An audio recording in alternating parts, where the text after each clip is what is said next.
I'm Teisha Bader with Shalom TV's news update for Friday, August the 22nd, 2014.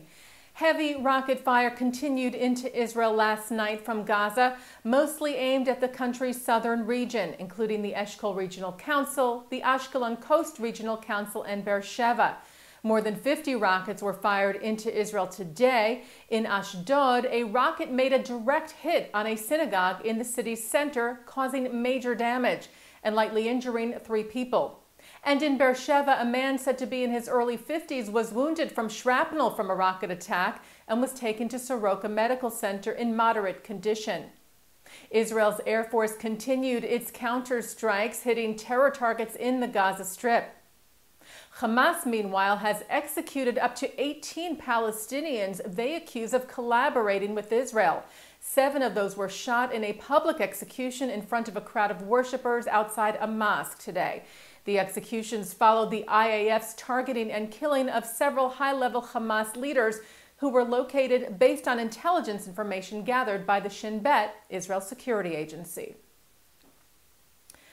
The U.S. State Department condemned Hamas's threats to hit Ben Gurion Airport with rockets. We also condemn Hamas's targeted attack on Ben Gurion Airport and Hamas's threat against civilian aviation. So that's something that is unacceptable. The rocket fire needs to stop, and we do want them to return to ceasefire talk. There are reports today that the U.S. and the European Union are pushing the United Nations Security Council to pass a resolution instituting a ceasefire in the Gaza conflict.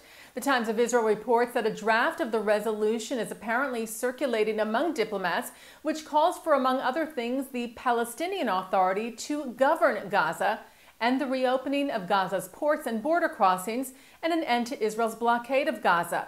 It also calls for a halt to all weapons sales and transfers into Gaza and for an international force to monitor there, making sure that Hamas does not rearm or rebuild tunnels.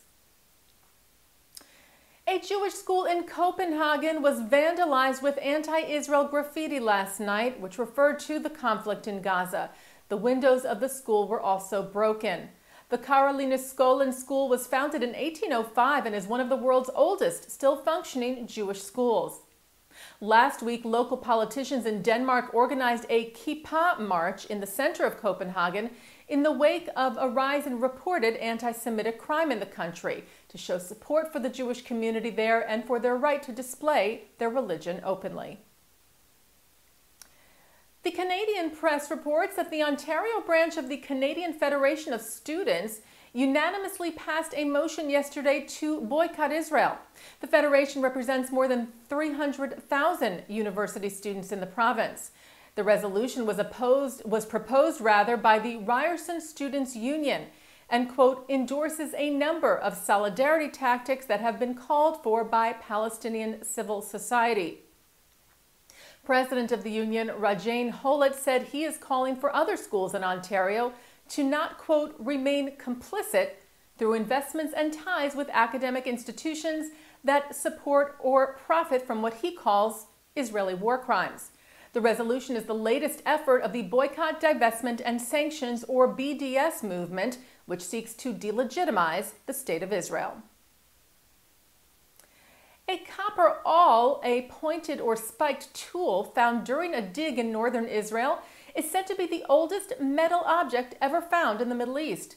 The discovery was published this week by researchers from the Zinman Institute of Archaeology and the Department of Archaeology at the University of Haifa, together with researchers from the Hebrew University of Jerusalem and the German Archaeological Institute of Berlin.